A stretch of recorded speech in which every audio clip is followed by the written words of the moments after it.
Halo sahabat Bones, apa kabar semuanya? Hari ini saya akan menghibur kegabutan brutal kalian yang suka ngacak-ngacak caduk.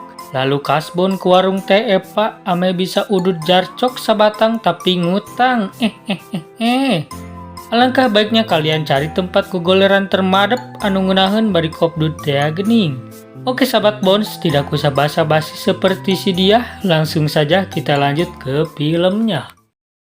Who Am I 2014 diceritakan tentang seorang remaja bernama Benjamin Angel yang merupakan seorang introvert, lemah, tak dianggap, dan memiliki keluarga yang kacau. Saat ia baru lahir, ayahnya kabur dan meninggalkan ia serta ibunya, dan pada saat usia Benjamin 8 tahun, ibunya pun bunuh diri.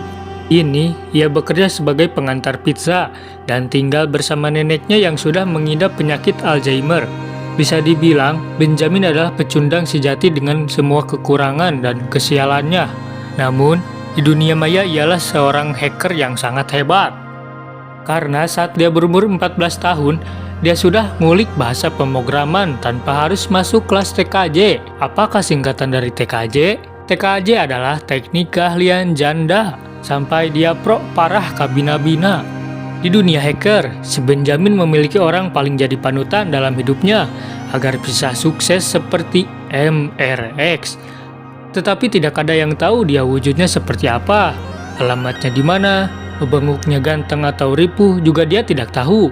Dan si MRX ini memiliki aksi yang paling terkenal, yaitu penyerangan jejaring sosial sejagat raya tanpa melihat suluk-beluk si korban. Suatu hari ketika mengantar pizza dengan kostum hayam nusok di warnaan 2500 tea gening, ia secara tak sengaja bertemu dengan Mary, wanita yang buat hati si Benjamin jeduk parah pokok nama well ieu mah. Dia suka semenjak masa sekolahnya. Dasar sifat si Benjamin yang malu-malu bagong, saat masa sekolah untuk sekedar menyapa saja ia tidak berani, apalagi ngagabrug merenya.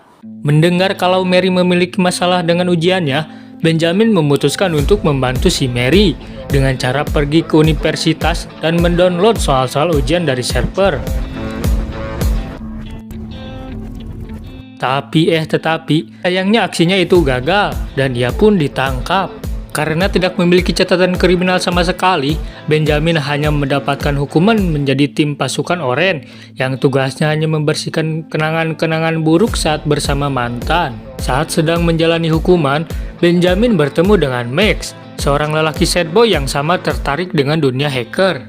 Untuk memastikan apakah Benjamin memang bisa meretas atau tidak, Max mengajak Benjamin ke suatu pesta.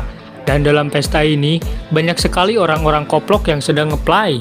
Lalu Benjamin diperkenalkan kepada dua teman Max, yakni Stefan dan Paul, yang juga seorang hacker. Benjamin di sana disuruh melakukan peretasan, dan Benjamin pun berhasil. Semua listrik di sektornya jadi gelap, dan tidak lama kemudian, ada bapak pakpol yang mengecek. Dan si Benjamin pun auto panik, dan mereka mengapret sekencang mungkin. Keesokan harinya, Benjamin bertemu dengan si Max secara tidak sengaja.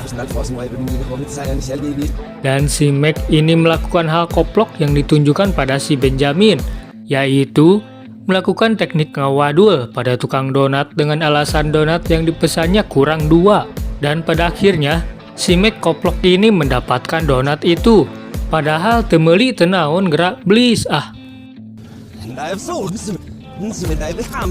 Mereka berempat akhirnya membuat sebuah kelompok hacker dengan nama Clay. Clay mulai melakukan beberapa aksi koploknya atas dasar kesenangan dan ketenaran. Dia menyamar jadi tukang kabel untuk mengetahui sandi wifi yang tersambung pada laptop yang akan digunakan untuk presentasi perusahaan di depan agar kacau.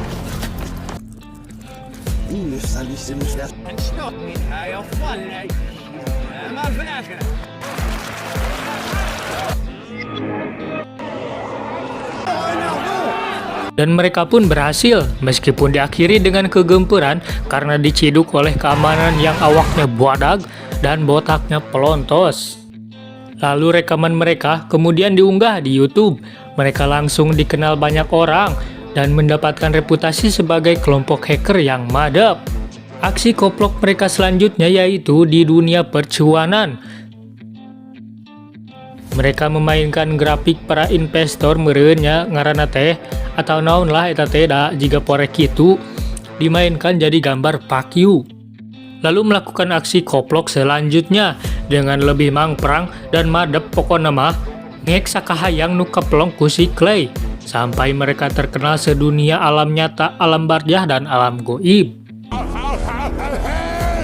Lalu saat mereka belanja ke toko AA untuk membeli ikan peda untuk ngaliwet, mereka bertemu dengan cewek cantik aduhai yang ditaksir si Benjamin.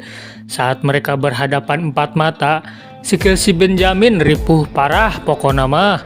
Teu bisa nyekil awe-awe acan gerak. Sampai si Meg lah mengajarkannya pada si Benjamin cara nyekil cewek aduhai. Malam pun tiba. Mereka JJS, jalan-jalan malam, menaiki kuda merahnya yang sangat madep. Mereka hahi ceria tanpa memikirkan beban hutang ke warung teh Epa urut kopi hidung jeung kuaci. Lalu di tengah perjalanan, mereka membungkus cewek micet untuk menghangatkan suasana malam ini. Dengan bebenguk yang polos, si Benjamin dan si Brewok pelangap-pelongo melihat cewek micet ini tanpa kata-kata apapun. Lalu mereka lanjut berenjoy bersama sahabat Clay sampai ngeplay.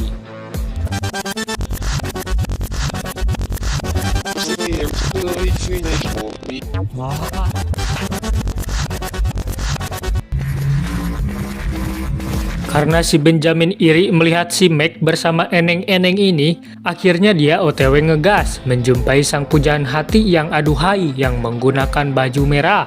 Lalu mereka mengcurhat tentang ujian si cewek aduhai ini, tapi saat mereka sedang mengcurhat, si Benjamin malah nafsu kapegung. Dia langsung mencelepuk cewek idamannya sampai cewek ini berkata dalam hatinya, "Ajig, sungutna bau belis kieu." Dan cewek ini langsung keluar dari mobilnya. Setelah itu, ada hal yang mengejutkan, yaitu MRX mengirim file yang merupakan hadiah untuk tim Clay, yang isinya dokumen penyelidikan cybercrime, yaitu rahasia yang sudah dikirim ke Eropa dan menyangkutkan dengan Clay. Dan ternyata Clay ini bagaikan bayi cengeng yang hobinya nyusu kasih mama. Di mata tim MRX, di sini si Meg auto nafsu kapagung uring-uringan tepugu. Karena hal itu, si Benjamin membuat rencana untuk membuat aksi koplok di dinas rahasia Jerman untuk menyerang BND yang merupakan aksi paling membagongkan kan pokoknya mah. Langkah pertama mereka mencari info-info madep yang bisa melancarkan aksi mereka agar berjalan mulus seperti tungir Anya Geraldine. Setelah semua data lengkap, tim koplok ini lanjut beraksi sesuai rencana. Mereka melakukan pergerakan koploknya dengan detik-detik waktu yang pas agar tidak ada kegagalan sekecil tongo apapun.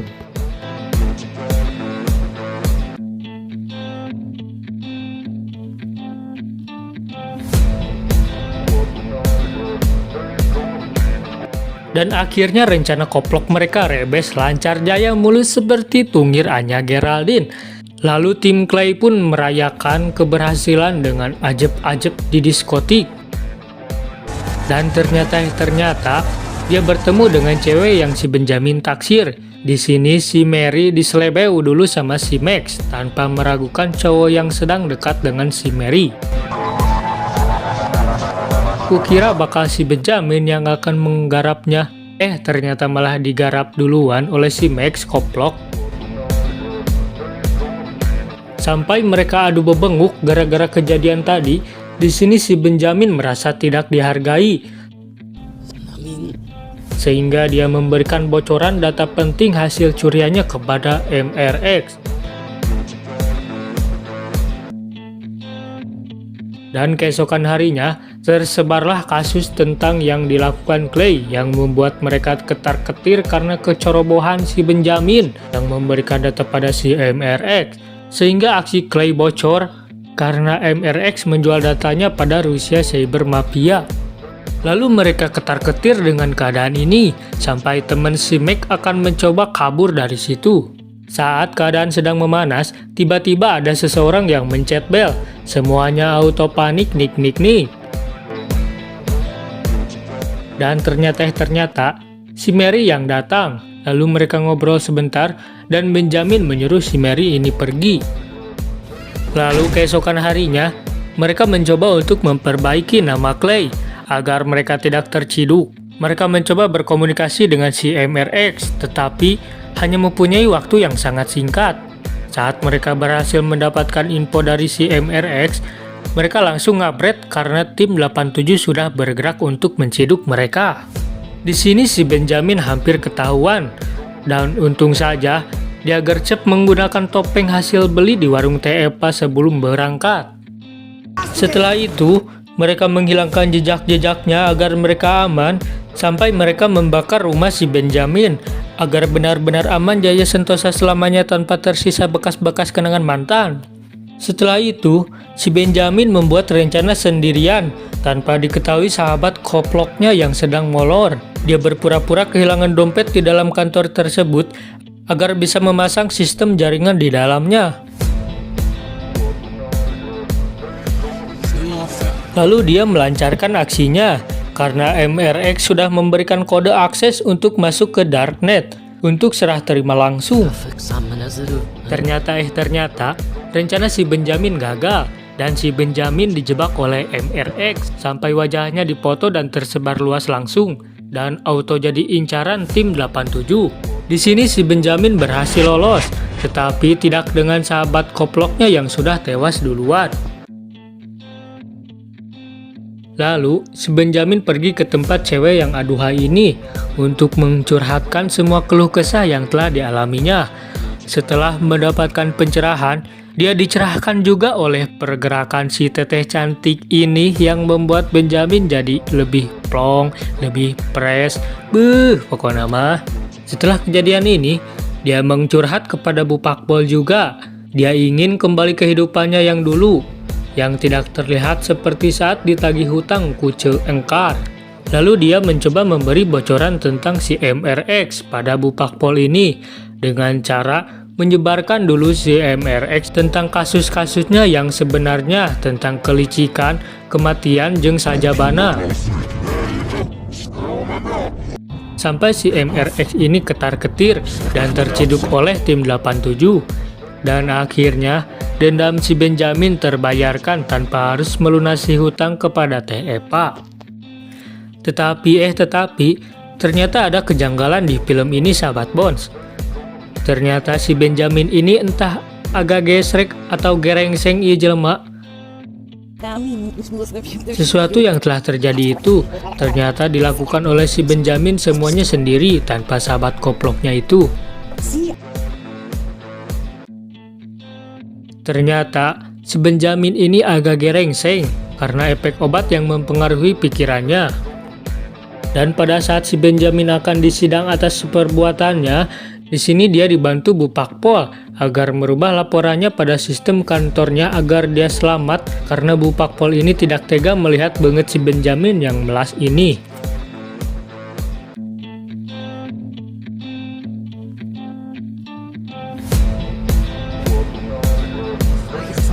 Lalu, si Benjamin langsung pergi naik otok-otok badak untuk pergi dari lingkungan yang koplok ini. Tunggu dulu sahabat Bones. Ternyata si Benjamin ini pengarang handal yang koplok. Dia berhasil membuat karangan itu semua sampai mengelabui Bu Pakpol yang tadi. Padahal akhir cerita itu buatan. Tapi seakan-akan benar. Tapi dah bohong. Kelaku mah tublis ruwet aing ngajelaskeun ge. Emang the best pengarang yang koplok parah ieu mah euy. Tamat. Kata-kata Madodep hari ini, jangan hanya pintar dalam ilmu dunia, tapi harus disertai agama. Dan jangan pintar kabalinger oge. Gitu welah lieur